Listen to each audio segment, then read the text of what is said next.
Денес продолжуваме со третиот дел од серијалот на темата или прашањето зошто постои смртта. Како во претходните два дела, така и во овој, ќе се обидеме да дадеме одговор на ова мистериозно и тешко прашање. Смртта е очигледно тешка тема за разговарање, за размислување, но сепак вреди да се размисли, вреди да се проучи и вреди да се даде одговор на ова прашање кој многу луѓе го прашуваат зошто смртта, зошто постои ова болест или ова феномен во човештвото. И чисто да се подсетиме, во првиот дел од серијалот дадовме три причини зошто постои смртта и тие беа: првата беше да се намали гревот, генерално кај човекот и специфично кај христијаните. Да се стави стоп на генерацијата на гревот. Втората причина беше да се даде или постави канал за бегство од бедата која го генерира гревот. И третата беше да се издигне Бог како големиот контролер и големиот цар над смртта. Во вториот дел, прошлиот пат, видовме уште две причини зошто постои смртта. Тие беа да се прослави Христос во 4 перспективи. Тоа како големиот мокник, големиот обновувач, големиот преобразувач и како се во се, и да се верификува вистинската вера или вистинското сведоштво. Тоа беа се на се 5 причини зошто постои смртта. Денес ќе видиме уште 3 плюс причини зошто постои овој феномен во човештвото. И тие ќе бидат: првата, да се дефинира вечен свет; втората е да се елиминира смислата; и третиот е да се понизи човекот. Значи, да се дефинира вечен свет, првата, втората да се елиминира смисла и третата да се понизи човекот. Да почнеме со првата. Дефиниција на вечен свет. Во Откровение, 21 глава, од 3 до 4 стих е напишано, отворен цитат: "И чув силен глас од престолот како вели: Ете, Божјото живеалиште е со човекот, тој ќе живее со нив, и тие ќе бидат негов народ, и самиот Бог ќе биде со нив како нивен Бог. И тој ќе ја избрише секоја солза од нивните очи, и смрт ќе нема веќе, ни тага, ни плач, ни болка, зашто поранешните работи поминаа." Затворен цитат. Божјото живеалиште беше со човекот на почетокот. Кога Бог го креираше Адам во градината, Бог беше таму присутен. Бог општеше и Адам општеше со Бог. Но тој не ја ценеше и не ја вреднуваше оваа голема привилегија, како врвот на креацијата да има можност да општи и да го познава Креаторот. Тој не го ценеше и не го вреднуваше Божјото присуство и падна во грев. И овој пад во гревот донесе одредени последици. А најголемата последица што ја донесе е смртта. И можеме да кажеме дека солзите, тагувањето, маката и болката што сите ги вкусуваме во овој свет се аспекти на смртта.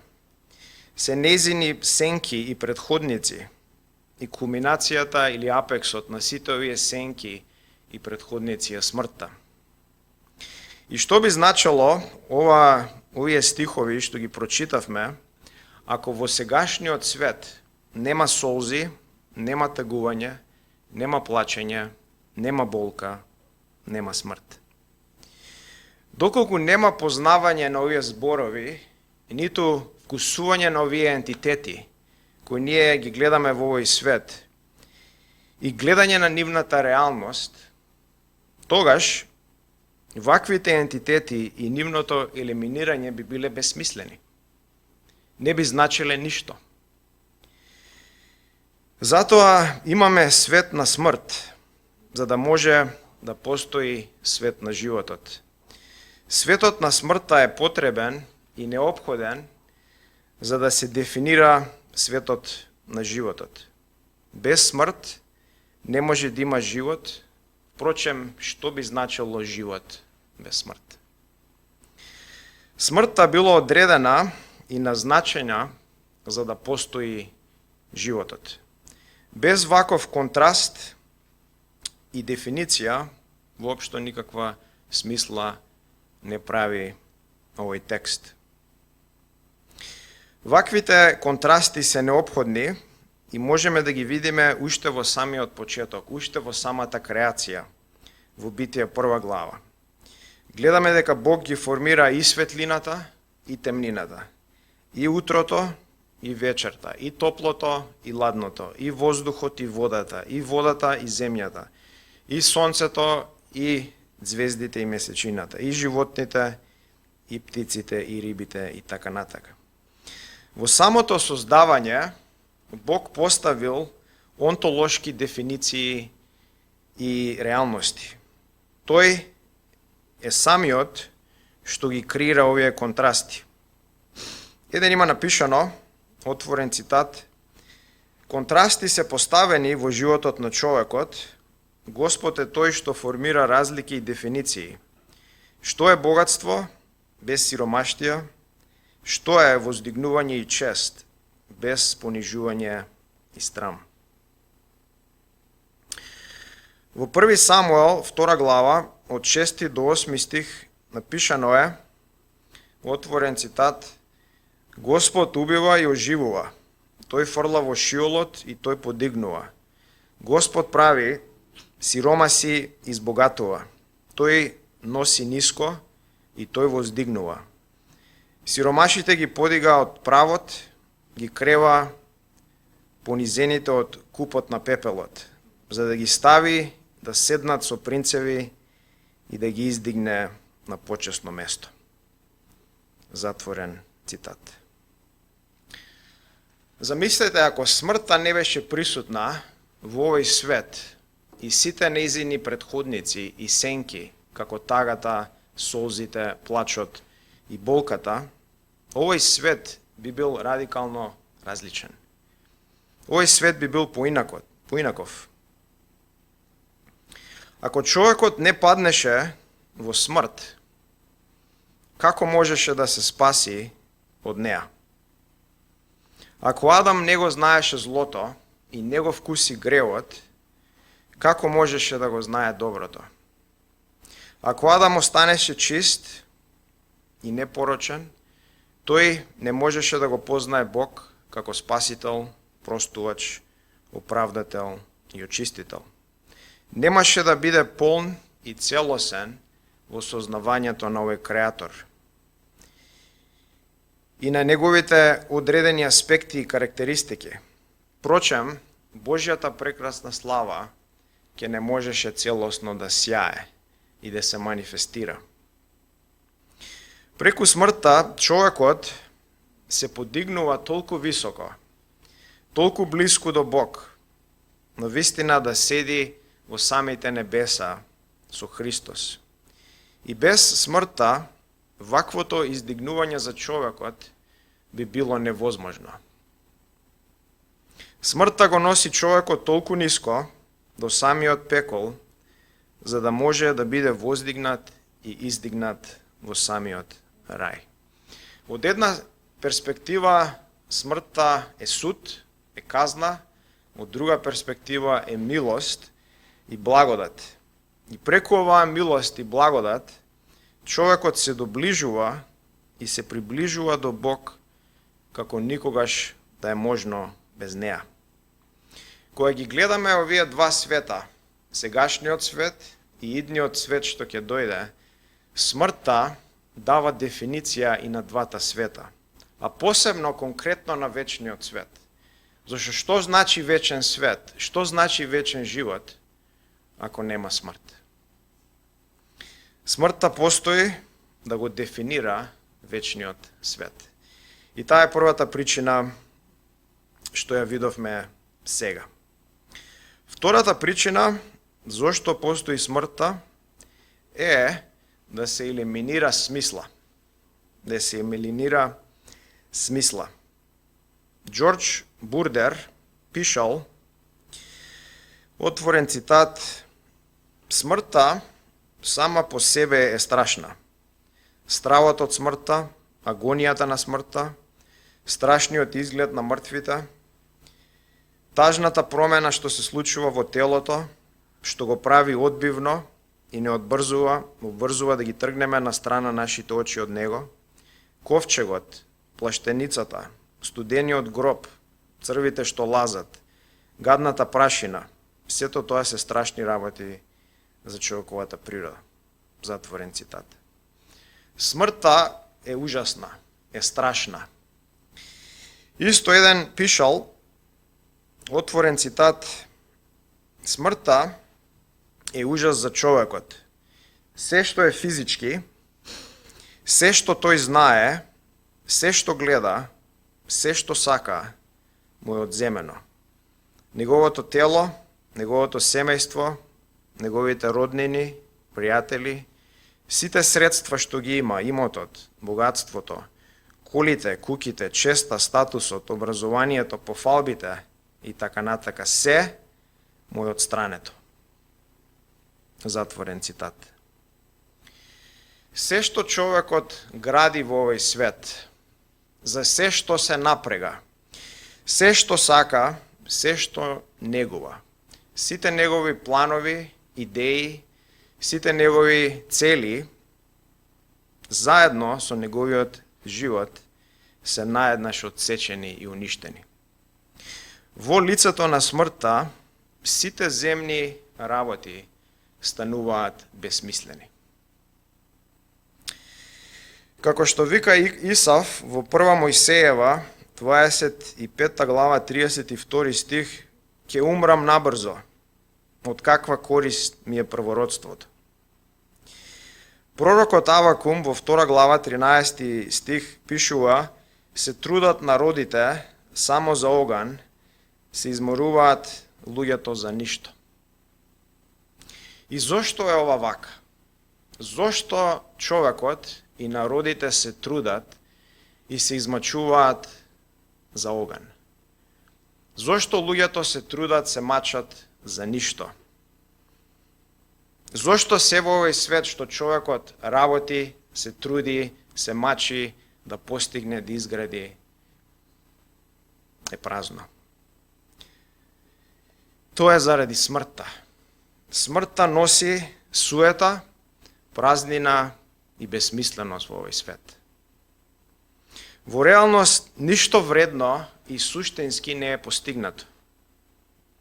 Бидејќи се, еден ден, ќе биде израмнето и порамнето со смртта. Бог му рекол на човекот, ти си прав и во прав ќе се вратиш.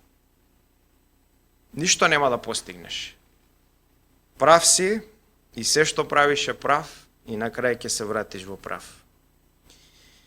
И целата книга, напишана, има цела книга у Стариот Завет, напишана за оваа поента. Таа е книгата на Проповедник, напишана е од Соломон и е напишана со цел да аргументира оваа поента. Каже дека животот е безсмислен и празен. Се е суета и бркање на ветрот. Може ли некој да го фати ветрот? Не може. Значи е празна заблуда. Во Соломон, во Проповедник, да видиме неколку стихови од книгата, во 2 глава, од 4 до 8 стих, ќе почне да опишува што он правил по потрага по смисла, потрага по значение по овој живот. Вика, направив големи дела, изградив дворци за себе, посадив лозија, направив градини и овоштарници, посадив секаков вид на овошки, направив езера да ги наводнувам посадените дрва, купив робови и робинки, имав слуги, без број стада со крупен и ситен домиток, повеќе од било кој пред мене во Иерусалим. Натрупав сребро и злато, скапоценности од царевите и покраините, набавив пејачки и пејачи и секакви човечки раскоши и убавини. И станав толку голем, поголем од кој да е пред мене во Иерусалим, но мојата мудрост не ме остави. Значи, оно пишува како и се што правел во потрагата по смисла. Имал многу пари, имал многу власт, крал, цар на Израел, што сака може да прави. И ги потребил тие пари и таа власт, тој авторитет, да истражува смислата на животот.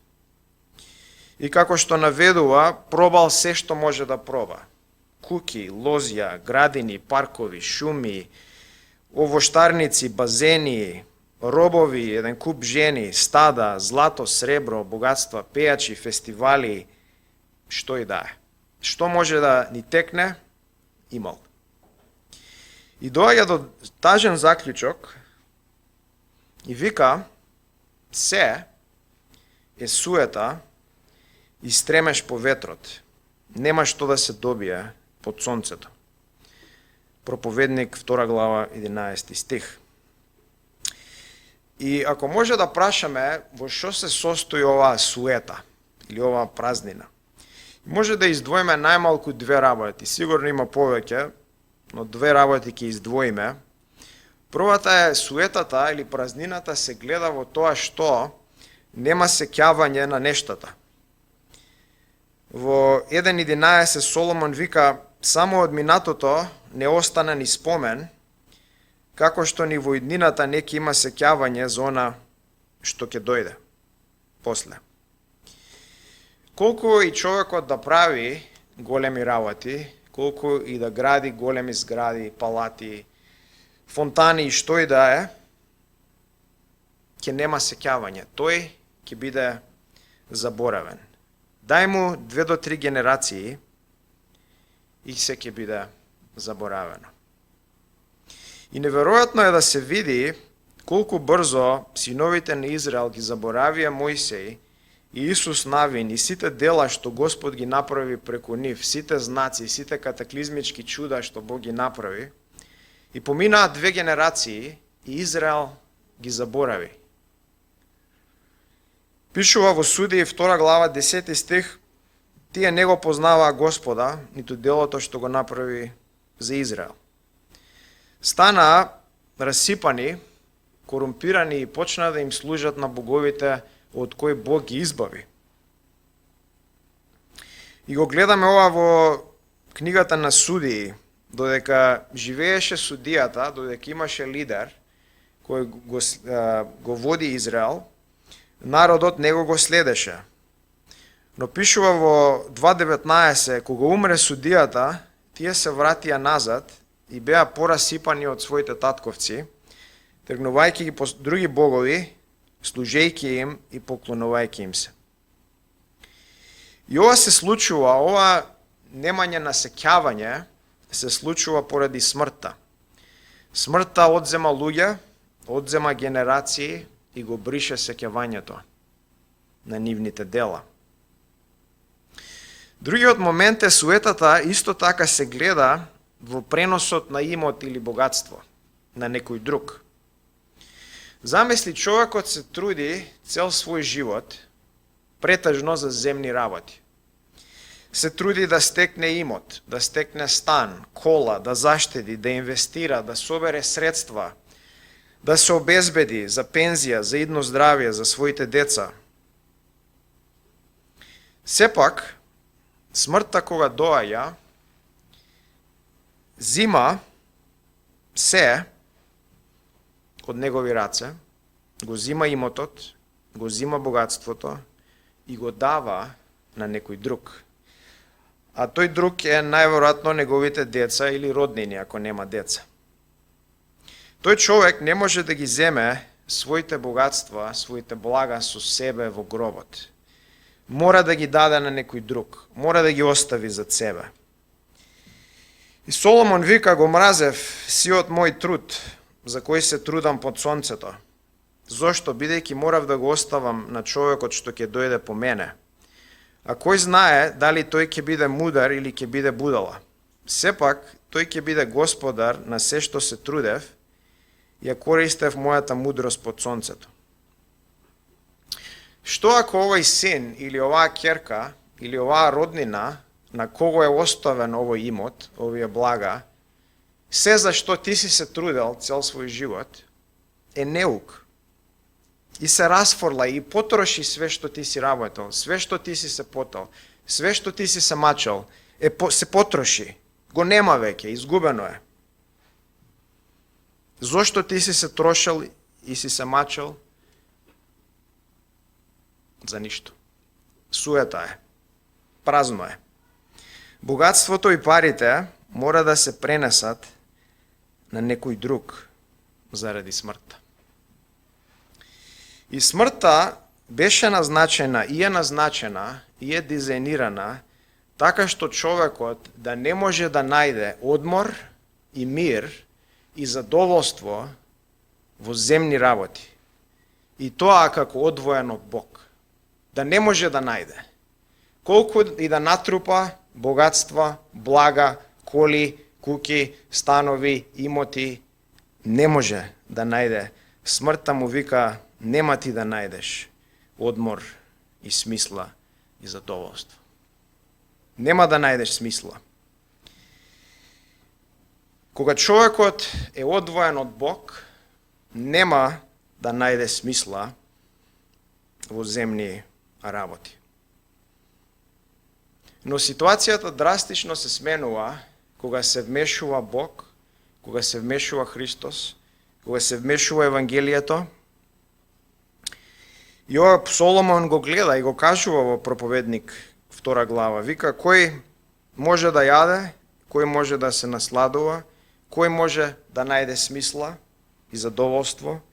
Бог е тој кој дава мудрост, сознавање и радост на оној кој му е по волјата, а на грешникот му дава мака да собира и да натрупува за оној кој му е по Божјата волја. Смртта прави се во овој живот да нема смисла, да нема значение,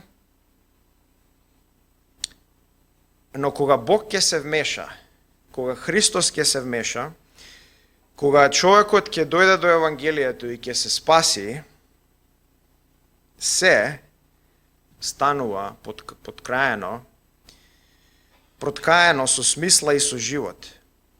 Се добива живот, значение и благодат. Се добива смисла. Без Бог, без Христос, без Евангелието, смртта носи суета и празнина во секој поглед. И смртта го турка човекот да не ја идолизира земјата и земните работи, туку да се обрати кон Бог, кон Христос, кон Евангелието и да најде смисла, значение и живот и да се спаси од ова безсмисленост, од ова празнина која му е дадена на човекот. Само Бог, само Христос и само Евангелието може човекот да се спаси од ова празна суета со која е проколнат.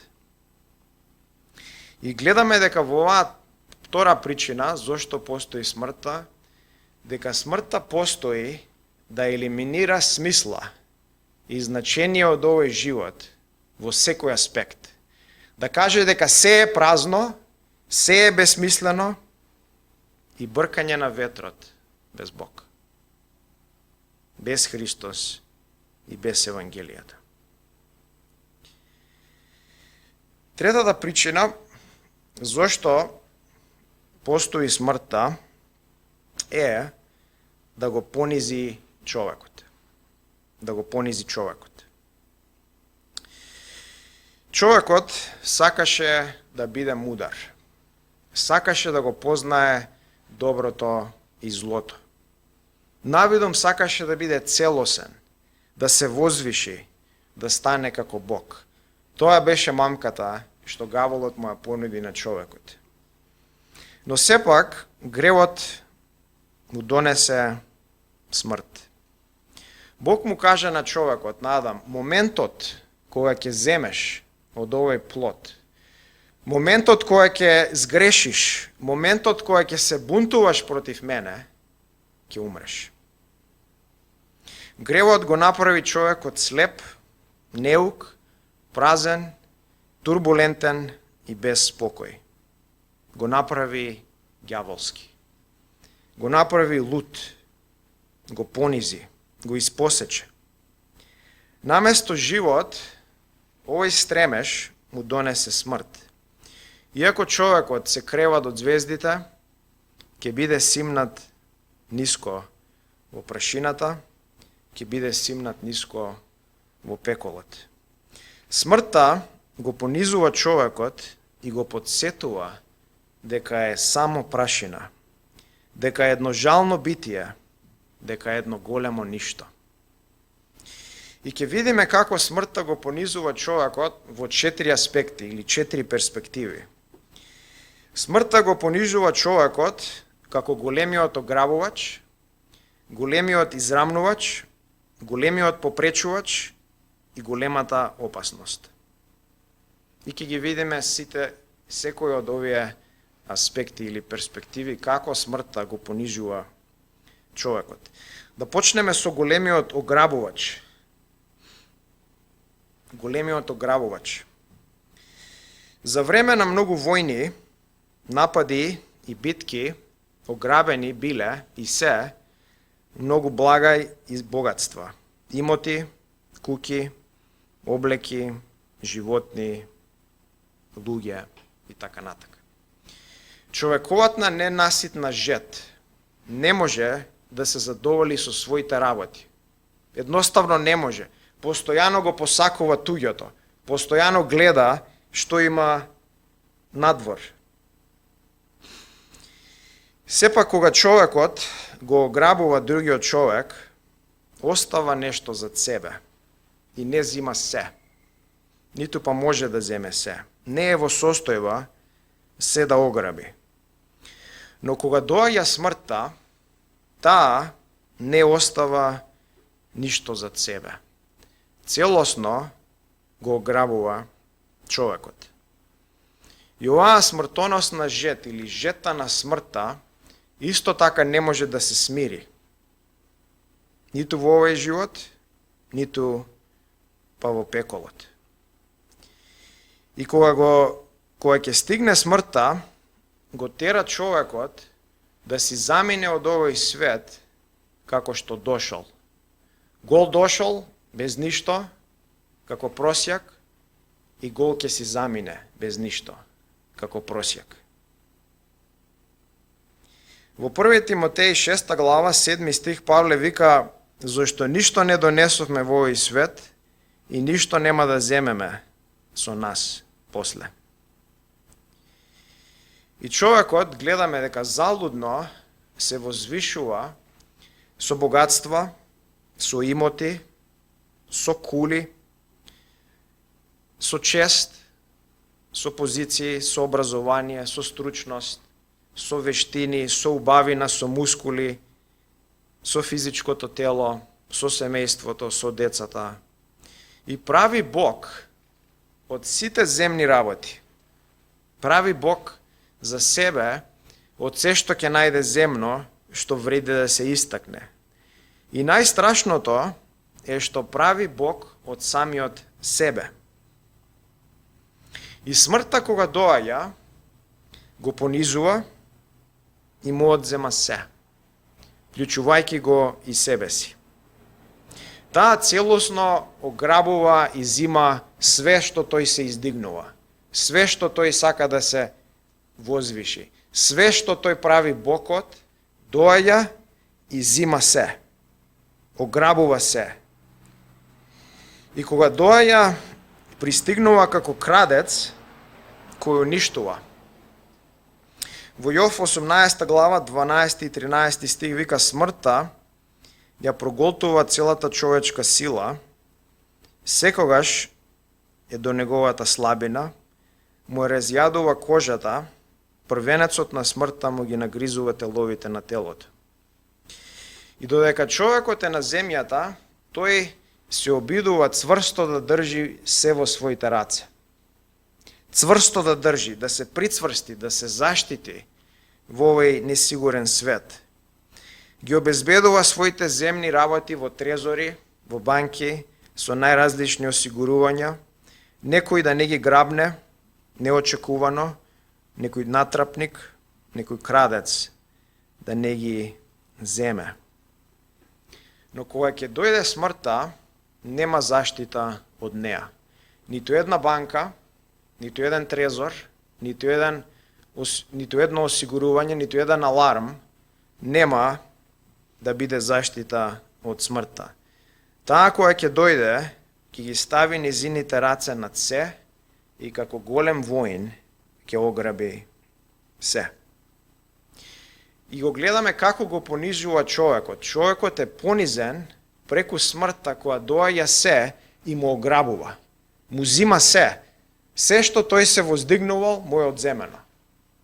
И останува со празни раце, останува гол.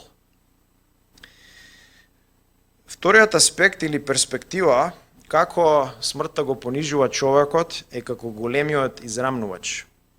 Големиот израмнувач. Човекот сака да се издигне себе си, да изгледа подобро, да изгледа поубаво од другите, да се издвои како посебен, како специјален, како уникатен, да се гордее, да гледа со презир на другите. Тој покажува пристрасност и дволичност. И тие луѓе што ќе му се од интерес, ги сака и ги слави, а тие луѓе што не му се од интерес, ги куди и ги презира.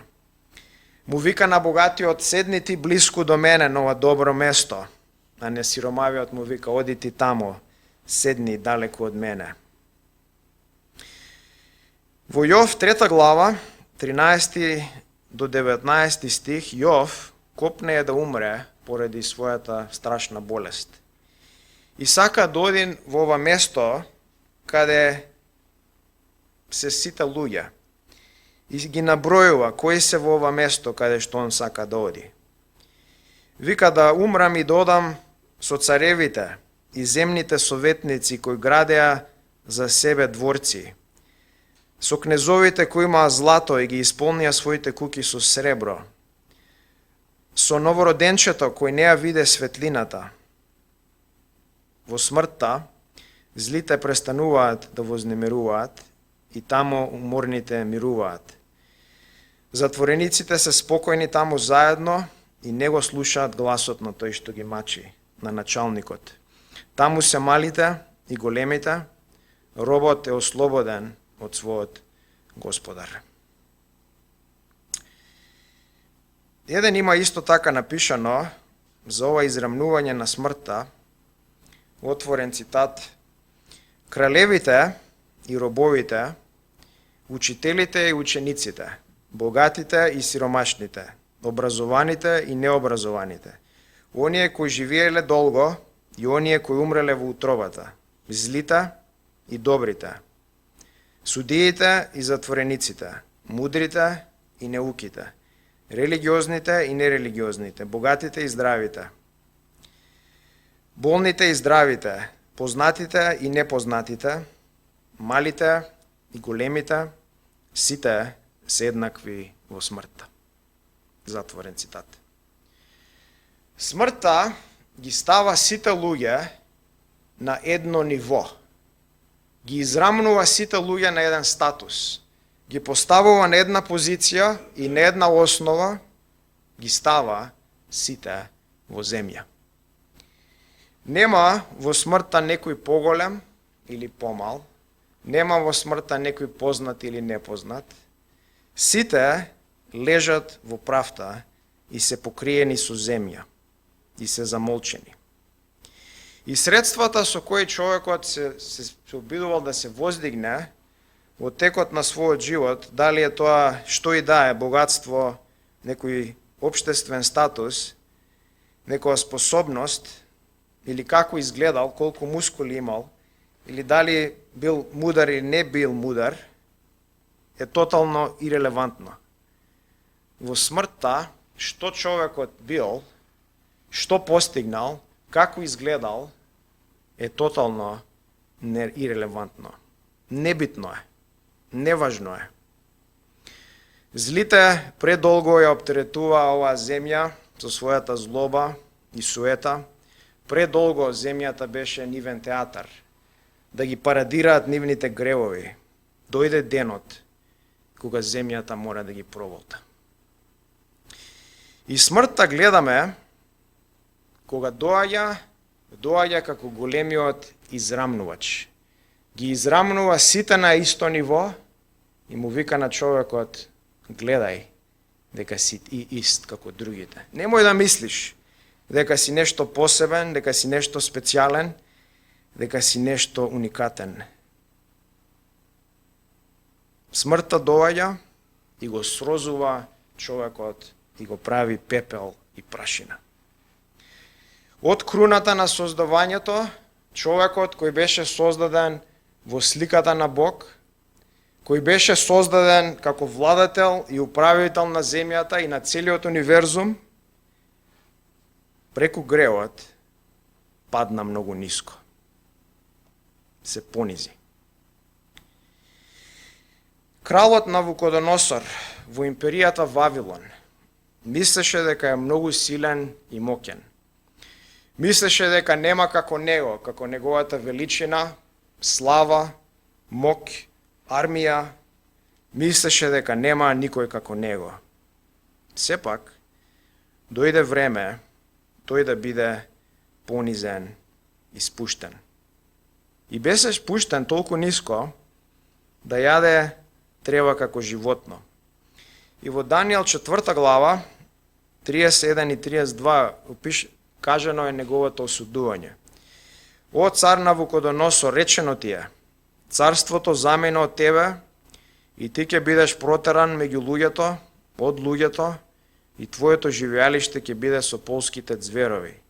И ќе јадеш трева како вол, и ќе поминат 7 години над тебе, се додека не познаеш дека Севишниот владее со човечкото царство и го дава на кого тој сака. Гревот навистина го понизи човекот и преку гревот дојде и смртта. Смртта не само што го изедначува човекот со сите други луѓе, е големиот израмнувач, туку го изедначува човекот со сите животни, исто така во смртта. Како што умира животното, така умира и човекот. Во Проповедник 3 глава Соломон вика 19 и 20 стих: сите имаат ист издив и во смртта човекот нема предност над зверовите. Сите одат на исто место.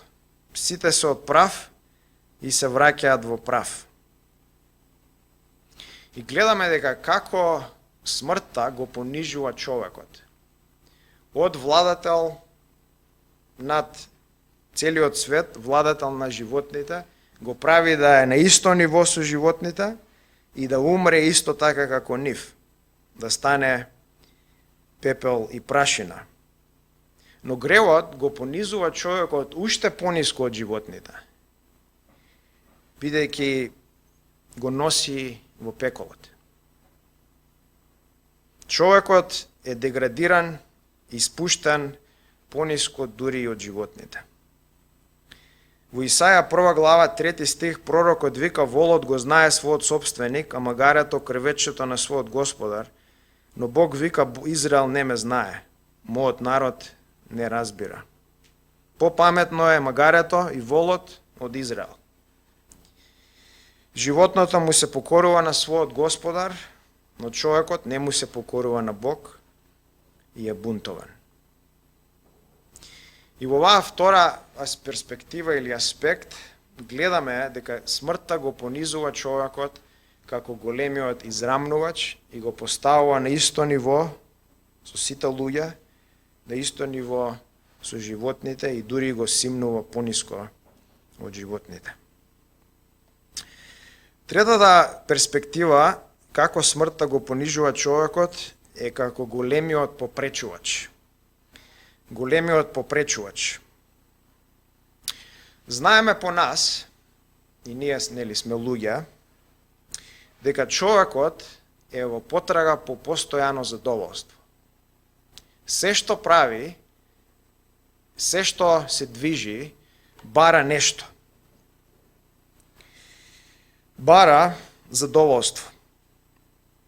И човечките очи никогаш не се заситуваат и неговото срце никогаш не кажува доволно. Во Изреки 27:20 Соломон вика смртта и пропаста не можат да се наситат. Така не можат ни човечките очи. Човекот целиот свој живот бара задоволство. И преминува, барајќи од едно задоволство во друго. Заменува едно задоволство со друго. Друго задоволство со трето. Може би секогаш не е свесен дека тоа се случува и тоа го прави, но навистина тоа го прави. Со секој свој здив, со секоја своја мисла, со секое свое движење, постапка, збор, однос и дело, бара задоволство. Добива едно задоволство, не е задоволен и целосен и веќе размислува за друго. Добива друго задоволство, не е задоволен и веќе сака трето. Нешто што ќе задоволи неговата немирна жет. И човекот постојано се насочува и бара задоволство. Постојано сака да приграби, да земе задоволство. Постојано сака повеќе и повеќе. Повеќе и повеќе. Земност. Сака задоволство. И овој циклус, на овој стремеж, на се повеќе задоволство, овој циклус, оваа немирна жет, никогаш не би завршила, ако не е попречена и прекината од смртта. Смртта го елиминира овој напредок на оваа залудна потрага. Човекот не може да биде целосно задоволен и комплетиран од земни работи. Неговата душа е од поголема природа, повозвишена субстанца, создадена е од повеличествени карактеристики. Но сепак стравот од смртта го бутка човекот се повеќе и повеќе да зграбчи тоа што е на земјата. Да не остави, да не побегне нешто. Мора се да се земе, мора се да се пригреби, мора се да се проба. Тој не сваќа дека неговиот стремеж не може да се задоволи. И оваа потрага, порано или подоцна, ќе биде прекината. Тоа што надворешно ќе биде прекината е една работа, но има внатрешен елемент кој го попречува целосното остварување на задоволството. Смртта е во неговото тело и го попречува вкусувањето на задоволство. Смртта се манифестира во распаѓање и слабост и страм во човечкото тело. И телото кое е во процес на распаѓање и слабост и страм не е во состојба целосно да вкуси задоволство. Впрочем, по тоа задоволство кое тој посегнува. Колку многу луѓе биле проголтани од смртта во прегратката на опојни пијалоци, хипнотизирачки апчиња и примамливи прашоци. Смртта го прекинала задоволството надворешно и внатрешно на човечките стремежи.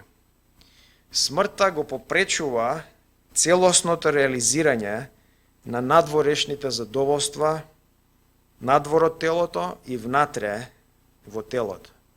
И смртта го турка човекот и му вика, ти нема да најдеш задоволство во земни работи. И згоре на тоа, јас ќе ти попречам. И човекот е понизен во тоа што бара нешто што не може да го добие и плюс му е попречено. Попречено му е надворешно, смртта става крај, и попречено му е внатрешно во своето тело, преку слабост, распаѓање и страм.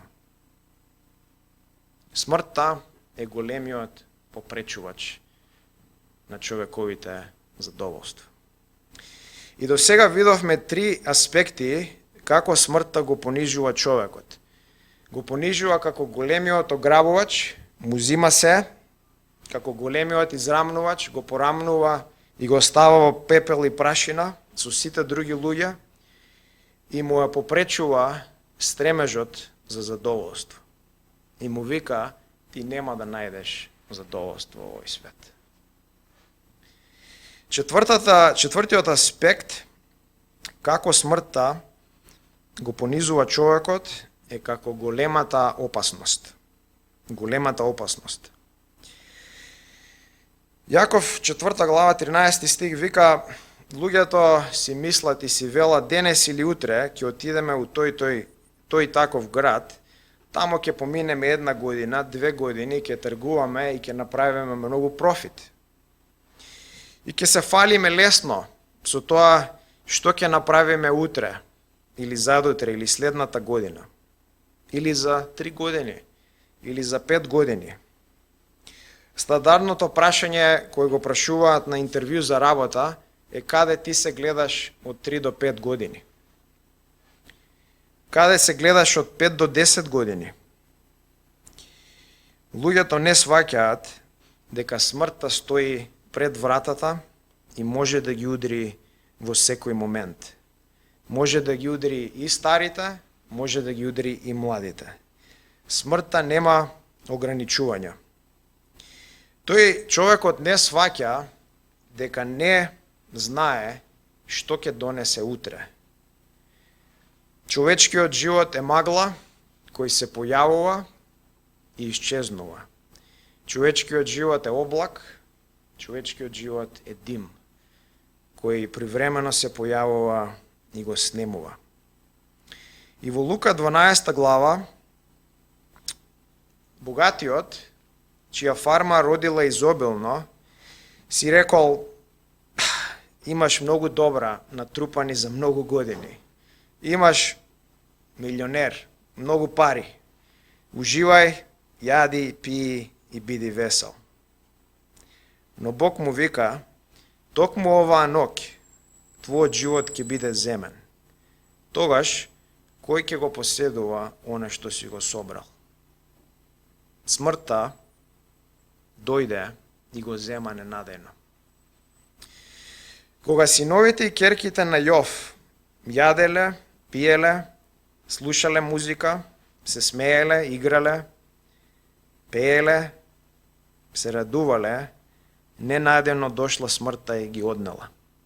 Кога најмалку очекувале, во нивните забави, во нивните фестивали, смртта дошла. 185.000 војници во логорот на асирците кои доаѓале во битка против Ерусалим. Најмалку очекувале дека ангелов Господов во текот на ноќта ќе ги убие. Тоа и се случило. 185.000 војници биле сотрени во една ноќ. Луѓето во деновите на Ное во најмала рака очекувале дека ќе умрат од вода и ќе бидат удавени. Тие јаделе, пиеле, се радувале, се мажеле, се женеле, но денот кога Ное влегол во арката, дошла смртта и ги удавила сите. Го удавила цело човештво.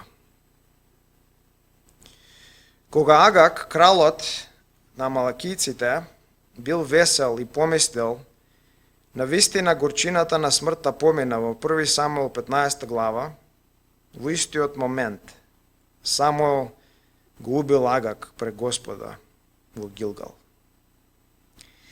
И колку милиони луѓе ќе умрат ненајдено во големите маки и неволји што ќе дојдат на овој свет на крајот од времето.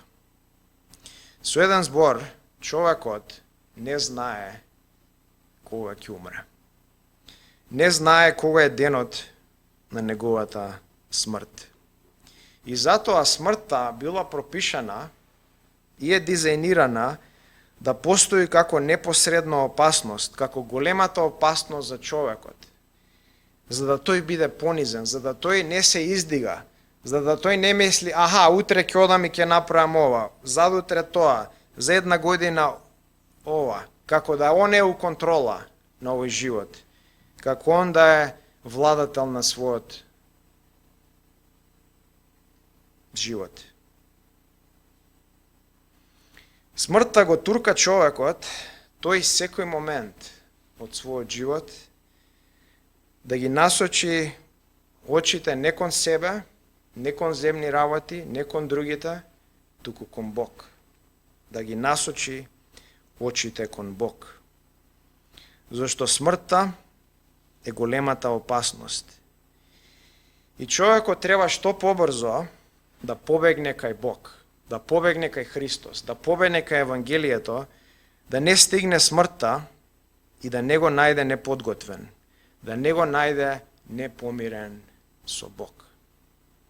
Зашто кога смртта ќе дојде, веќе тоа е касно. И сега да заклучиме. Во оваа проповед видовме 3+ причини зашто постои смртта. Кажавме, смртта постои да дефинира вечен свет. Без смрт, вечност, вечен живот би биле безсмислени. Втората причина беше да елиминира смисла. Смртта елиминира смисла во овој свет, во сите земни работи, се е празно и бркање на ветрот. Смртта прави се да е безсмислено, но кога Бог ќе дојде, се прави смисла. И третата причина беше да го понизи човекот во 4 аспекти. Како големиот ограбувач, му зима се, големиот израмнувач, големиот попречувач и големата опасност. И сега да преминеме на примена. Ќе видиме 2 работи како можува да го примениме. Ќе збориме за смртта и осветувањето и за смртта и смислата. Да почнеме со смртта и осветувањето. Ричард Бакстер, познатиот пюритан, пишал: одете во гробот и видете го таму крајот на телесното задоволство. И што е она што ќе се случи на крајот? Некој би помислил дека ова треба да ја излечи лудата желба за изобилство и задоволство. Да се види местото каде конечно треба да биде закопано цело наше богатство, веселба, спорт и задоволство. Затворен цитат. Смртта е големиот лекар на гревот. Е големиот лекар на гревот. Кога ќе помислиш на правење грев, кога ќе помислиш да го дрзнеш твојата рака, или твојата нога, или твојот јазик, или твоето тело за правење грев, ладниот допир на смртта брзо ќе те врати назад. Ако смртта е далеко од твојот поглед, мислиш дека имаш многу време за живење, мислиш дека смртта е далеко, си здрав, си прав, имаш средства, си стабилизиран во овој живот. Кога смртта е многу далеко од твојот поглед, гревот е многу блиску. Гревот е многу блиску. Замисли, ако смртта е до тебе и чека да те земе, стои на тебе и чека да те земе, дали ти би посегнал по грев? Дали ти би се дрзнал да направиш грев? Ако смртта е до тебе и чека да те земе, дали ти би навредил некој со твојата уста и би бил дрзок? Ако смртта е до тебе, дали би кликнал и би гледал неморал? Дали би посегнал кон нечистотија и кон перверзија? Ако смртта е до тебе, дали ти би го трошал времето на празни работи? Не би го трошал, зашто немаш време, смртта е до тебе. Би го гледал времето како драгоцено, како специјално. Ако смртта е до тебе и чека да те земе, дали не би се молел и читал Библија? Дали не би барал спас? Дали не би барал општење со Бог? Ако смртта е до тебе и чека да те земе, дали би имал страв да кажеш на некој за Евангелието, да кажеш за Христос? Не би имал страв, зашто немаш друга можност, таа ти е единствената можност. Гледаме дека кога смртта е близко, кога смртта е до нас, таа е големиот лекар за гревот. Не осветува и не трга од гревот се подалеку и подалеку. И не става да живееме трезвено и одговорно пред Бог. Нека таа биде често во нашите мисли. Нека биде таа често во нашите мисли. Бидејќи е елемент, е феномен кој ќе не освети се повеќе и повеќе. И да бидеме како Мојсije, кој во Псалм 90 глава, 12 стих, му вика на Бог, научи не Боже, да ги изброиме нашите дни. Да не мислиме дека ќе живееме во недоглед. Да ги изброиме нашите денови и да добиеме мудро срце. Да придобиеме мудро срце. Смртта е големиот лекар за гревот. Нека таа биде често во нашите мисли, нека таа не следи и нека ние се осветуваме се повеќе и повеќе преку неа. Втората примена е смртта и смислата.